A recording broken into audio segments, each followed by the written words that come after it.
Sir ఇప్పుడు ఇదే హైడ్రాకి సంబంధించి హైడ్రా గురించి మీ ఒపీనియన్ ఏంది? అంటే ఓన్లీ బీఆర్ఎస్ నేతల ఆస్తుల్ని ధ్వంసం చేయడానికే ఇది తీసుకొచ్చిండ్రు అని చెప్పేసి అంటున్నారు, మీరేమంటారు? ఇది హైడ్రా అనేది ఏంటంటే క్లైమేట్ గురించి, ఎన్విరాన్మెంట్ గురించి. గతంలో ఏముంది, చెరువులు నీళ్లు ఆటంకం కాదు, నీళ్లు నిల్వ ఉండాలి, ఆ ప్రాంతంలో కట్టొద్దు అనేది ఒక నిబంధన ఉంటుంది. దాన్ని ఇప్పుడు ఆయన ఇంప్రూవ్ చేస్తున్నాడు. ఏదైతే జఫర్ జోన్ ఉన్నదో ఆ జఫర్ జోన్లో ఇంప్లీట్ చేస్తున్నాడు. నా ఉద్దేశంలో ఎవరైనా పేదోళ్ళ ఇండ్లు పోతే ముఖ్యమంత్రి గారిని కోరుతున్నా, ఆ ఇండ్లు కూలగొట్టే ముందు మొదలు వాళ్ళకి ఇంట్లో స్థలాలు ఇస్తే ఎవడేం ఫీల్ ఏది డబుల్ బెడ్రూమ్ ఇప్పించి మీరు ఖాళీ చేయండి, మీరు ఇమీడియట్ కూలగొడితే వాడు ఆధారంగా ప్రభుత్వం తర్వాత నువ్వు ఎంత సాయం చేసినా మననైతే తిట్టుకుంటారు కదా. ఆ అవకాశం ఇవ్వకుండా ఇప్పుడు మూసి దగ్గర కూడా ప్రక్షాళన అంటున్నారు. మూసి ప్రక్కకున్న ఇండ్లు ఎవరైతే ఉన్నాయో దాన్ని లెక్క తీయాలి, వాళ్ళకు ఆల్టర్నేట్ అని చెప్పి కూలగొడితే ఏం పనిచేయదు చెప్పి వాడు కూడా అంత ఉన్న సామాన్ అంతా తీసుకొని పోతాడు, ఆడు పెట్టుకుంటాడు. ఆల్రెడీ డబుల్ బెడ్రూమ్లు కట్టినవి ఉన్నాయి, ఇమీడియట్గా ఎన్నో దాన్ని సర్వే చేసి వాళ్ళకు మొదలిచ్చి తర్వాత కట్టే వాళ్ళకు రొటీన్గా ఇప్పుడైతే హైదరాబాద్ దాని మీద ఎవరైతే ఇండ్లు పోతున్నాయో వాళ్ళకు మొదలిచ్చి మిగతా వారికి తర్వాత ఇవ్వచ్చు. ఎందుకంటే వాళ్ళు కష్టకాలంలో ఉన్నారు, వాళ్ళకు మొదలు ఇచ్చేసి హైడ్రా తప్పనిసరిగా వాళ్ళకు న్యాయం చేసిన తర్వాత హైడ్రాని ఇంప్లిమెంట్ చేస్తే బాగుంటుంది అనేది మొదలు వాళ్ళ నంబర్ దోచుకొని ఎన్ని ఇండ్లు పోతున్నాయి, ఎంత ఉంది మన దగ్గర, డబుల్ బెడ్రూమ్లు ఎన్ని ఉన్నాయి, వాళ్ళని షిఫ్ట్ చేసి తీసేస్తే వాళ్ళు సంతోషపడతారు, ప్రజలు కూడా సంతోషపడతారు అనేది నా ఉద్దేశం. నేను అదొక్కడే చెప్పగలుగుతా. మిగతాదంతా ఏమున్నది, ఎవరి ఉన్నాయి, పెద్ద పెద్ద ఊళ్ళోకైతే ఇలా కూరగొట్టినా పోతాడు, 5 స్టార్ హోటల్ ఉంటాడు. పేదోడేడు ఉండాలి, ఫుట్పాత్ మీద వండుకోవాలి, మళ్ళీ అందులో వర్షాకాలం, మళ్ళీ అందులోకి వెళ్ళి ఇద్దరు చచ్చిపోయిండ్రు అనుకో, అబ్బో ఇద్దరు చచ్చిపోయిండ్రు అంటారు. కనుక దాని మీద కూడా ముఖ్యమంత్రి గారు ఆలోచన చేస్తే బాగుంటుంది అనేది నా ఉద్దేశం. ఇప్పుడు అదే హైడ్రాకి సంబంధించి చాలామంది రిజిస్ట్రేషన్లు ఆపేసుకుంటున్నారంట. రిజిస్ట్రేషన్లు కంపెనీలు రిజిస్ట్రేషన్ చేయించుకుంటారు కదా భూముల దగ్గర. సో ఇప్పుడు అది రిజిస్ట్రేషన్లు క్యాన్సిల్ చేసుకుంటున్నారు హైడ్రా ఎఫెక్ట్ వల్ల. అయితే వచ్చే కంపెనీలు కూడా రావు అని చెప్పేసి బీఆర్ఎస్ నేతలు ఒక మాట అంటున్నారు. చూడండి, అది వచ్చే కంపెనీలా లేదా నేను చెప్పను. నేను హైడ్రా వరకు ఎవరికైతే పేద ప్రజలకు, అట్టడుగున్న ప్రజలకు ఇండ్లు పోతే వాళ్ళకు ఆల్టర్నేట్ అరేంజ్మెంట్ చేసి డబుల్ బెడ్రూమ్లు ఉన్నాయి మొదలు వాళ్ళని ఫుల్ఫిల్ చేసి తీసేస్తే బాగుంటుంది. లేకుంటే పేదోడు ఏడుస్తాడు కదా, అండకి వెళ్ళడానికి వచ్చిండు అనుకో, ప్రభుత్వానికి చెడ్డ పేరు వస్తుంది. కనుక ముఖ్యమంత్రి గారు దాని మీద కూలగొట్టే కంటే ముందు సర్వే చేయండి, ఎన్ని ఇండ్లు ఉన్నాయి, ఎన్ని డబుల్ బెడ్రూమ్లు ఖాళీ ఉన్నాయి, అవన్నీ ఇచ్చినాక కూలగొడితే ఎవడేమనుకోడు. దాని తర్వాత మూసి కూడా ప్రక్షాళన అవుతుంది, మంచి నీళ్ళు వస్తాయి, ఇవన్నీ కూడా ఉపయోగపడుతుంది. అందులో మరి మన ఉస్మాన్ సాగర్, హిమాయత్ సాగర్లో కూడా ఏదైతే వాళ్ళ ఆలోచన ఉన్నదో గతంలోనే చెప్పిండ్రు. ఇప్పుడు నేను కొత్తది నా 111 కూడా నేను ఇంప్లిమెంట్ చేస్తా అంటున్నాడు. మరి అది ఎంతవరకు కరెక్ట్ అనేది ప్రభుత్వం ఆలోచన.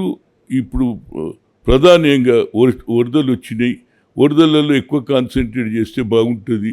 అపోజిషన్ కూడా రాజకీయం చేయకుండా వాళ్ళకు ఆదుకోవాలని ఆలోచన చేయాలనేది నా ముఖ్య ఉద్దేశం.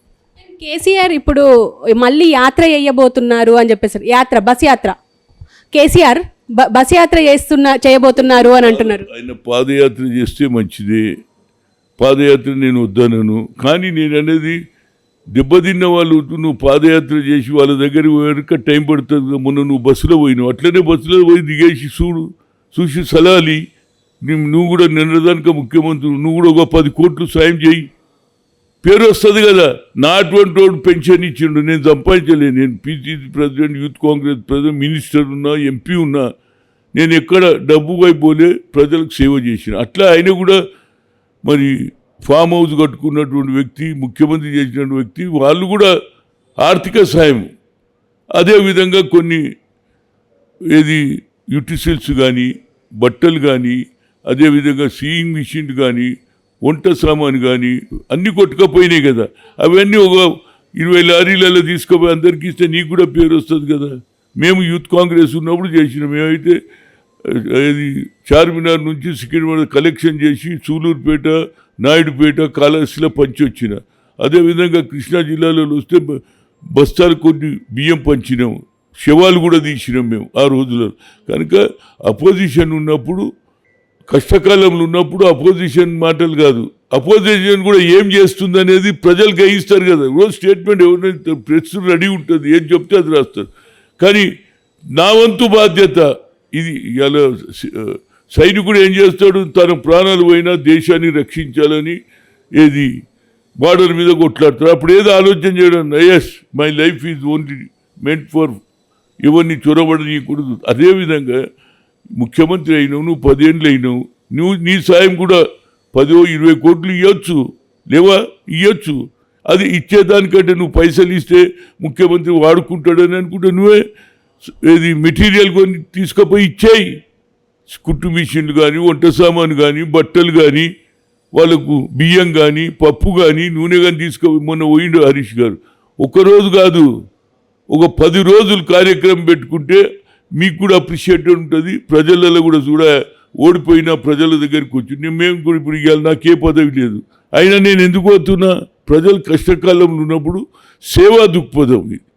పొలిటికల్ అడ్వాంటేజ్ కాదు. నేను కాడ మొన్న ఖమ్మం పోయినా, నాకు టికెట్ రాలేదు, అయినా నేను ప్రజలు ఇబ్బంది పడ్డాడు, అరే నాకు టికెట్ రాలేదు నేను ఎందుకు పోవాలి అనొద్దు. సేవ. అదే ఇందిరాగాంధీ కూడా అదే చేసింది, రాజీవ్ గాంధీ కూడా అదే చేశాడు, రాహుల్ గాంధీ కూడా ఇలా కులగన జరగాలంటున్నాడు. 10% వాళ్ళే ఎంజాయ్ చేస్తున్నారు, 90% ఎస్సీ, ఎస్టీ, ఓబీసీ మైనార్టీలకు అన్యాయం జరుగుతుందని ఒక మంచి స్లోగన్ పట్టుకున్నాడు.